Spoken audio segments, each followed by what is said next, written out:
नमस्कार। आज हम केशव कल्चर की पत्रिका प्रसादम के अगस्त 2022 अंक पर बात करने वाले हैं। ये अंक, जैसा कि नाम से ही जाहिर है, भगवान कृष्ण, उनकी लीलाओं, भक्ति और उनसे जुड़ी संस्कृति पर केंद्रित है। तो आज हम कोशिश करेंगे कि इस पत्रिका के जो मुख्य विचार हैं, जो कहानियां हैं, कविताएं हैं, उनका सार समझें। खासतौर पर कृष्ण के स्वरूप और भक्ति के अलग-अलग पहलू। चलिए शुरू करते हैं। पत्रिका का नाम ही प्रसादम है, मतलब भगवान को प्रेम से चढ़ाया गया भोग। तो क्या इसमें कृष्ण और भक्ति को लेके कोई खास नजरिया मिलता है? बिल्कुल। ये पत्रिका ना कृष्ण के चरित्र और भक्ति के कई पहलुओं को सामने लाती है। जी। जैसे एक लेख है इसमें, कृष्ण एक धातु है। उसमें ये बताया है कि कृष्ण शब्द का जो मूल अर्थ है वो है आकर्षित करना, खींचना। अच्छा। हाँ, उनका व्यक्तित्व इतना चुंबकीय था कि हर कोई, गोपियां हों, माता पिता, दोस्त, यहाँ तक कि दुश्मन भी उनकी तरफ खिंचे चले आते थे, भले ही भाव अलग अलग हों सबके। अच्छा, तो उनके नाम का मतलब ही उनके प्रभाव की कुंजी है।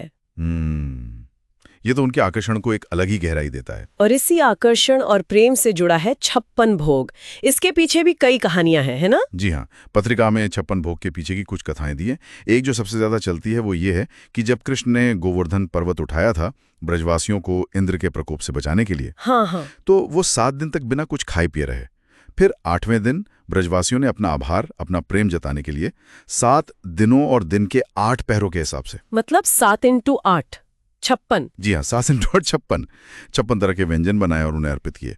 एक और मान्यता है, वो कृष्ण के गोलोक में कमल आसन की 56 पंखुड़ियों से जोड़ती है ऐसे, 8 + 16 + 32 ऐसे। यानी भोग की संख्या से ज्यादा जरूरी वो भाव है, प्रेम है। बिल्कुल, भाव ही प्रधान है।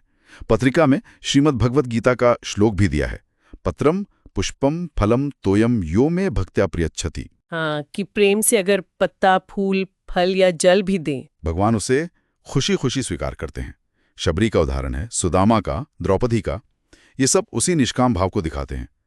और मजे की बात यह है कि ये पत्रिका खुद भी 56 कवियों की रचनाओं का एक संग्रह है, 56 कौस्तुभ कवि। तो ये भी एक तरह का काव्यात्मक प्रसाद हुआ। क्या बात है। भोग और भक्ति की बात हुई और आपने गोवर्धन का जिक्र किया। जी। उस पर्वत की भी अपनी एक कहानी है इसमें। जी, गिरिराज जी की कथा नाम से है। इसके अनुसार गोवर्धन पर्वत जो थे वो द्रोणाचल के पुत्र थे। अच्छा। एक बार पुलस्त्य ऋषि आए उन्हें अपनी तपोभूमि काशी ले जाने के लिए। अच्छा। तो गिरिराज इस शर्त पर माने कि ऋषि उन्हें रास्ते में कहीं नीचे नहीं रखेंगे। पर जब वो ब्रज पहुंचे तो गिरिराज को लगा कि भाई यहाँ तो कृष्ण की लीलाएं होने वाली हैं भविष्य में, तो उन्होंने अपना वजन बढ़ा लिया बहुत ज्यादा, ताकि ऋषियों ने उठा न सके। हाँ, ऋषि थक गए, उन्होंने पर्वत को नीचे रख दिया, फिर उठा ही नहीं पाए। ओहो। तो गुस्से में ऋषि ने श्राप दे दिया कि ये पर्वत रोज तिल तिल यानी धीरे धीरे कम होता जाएगा, क्षीण होता जाएगा। और इसी वजह से वो ब्रज में ही रह गए। जी, और कृष्ण लीला के साक्षी बने। मतलब एक श्राप भी कैसे लीला का हिस्सा बन गया। ये तो अद्भुत है। लीलाओं और भक्ति के साथ साथ क्या कर्म और चिंतन पर भी कोई मार्गदर्शन दिया गया है संक में? हाँ बिल्कुल, गुरुवाच करके एक खंड है, उसमें आचार्य ब्रजपाल शुक्ल जी गीता के 18वें अध्याय के 57वें श्लोक के बारे में समझाते हैं। चेतसा सर्वकर्माणि मयि सन्न्यस्य मत्परः। मतलब ये कि मन से अपने सारे कर्म ईश्वर को सौंप दो, उन्हीं पर निर्भर रहो और लगातार उन्हीं का चिंतन करो। मचित्तः सततम भव। यही ज्ञान की सबसे ऊंची स्थिति है।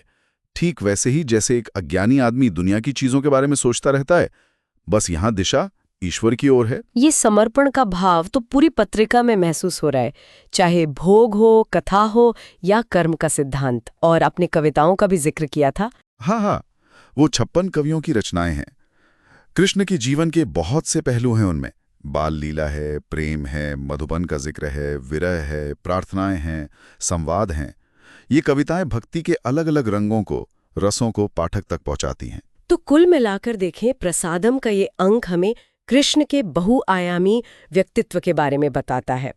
भक्ति की शक्ति, जिसे स्नेहो भक्तिश्च माधवे कहा गया है, जी, निष्काम कर्म का महत्व और प्रेम से भरा समर्पण, तत्सुखे सुखत्वम, मतलब उनके सुख में ही अपना सुख मानना। सही कहा।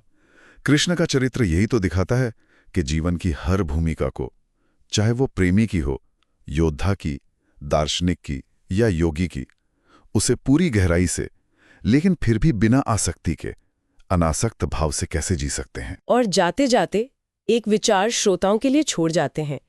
कृष्ण जैसे व्यक्तित्व को समझना जो एक ही समय में प्रेमी भी थे, योद्धा भी, दार्शनिक भी और योगी भी। इस पर सोचना कि ये समझ जीवन की अपनी अलग अलग भूमिकाओं और चुनौतियों को देखने का हमारा नजरिया कैसे बदल सकता है, इस पर जरूर सोचिएगा।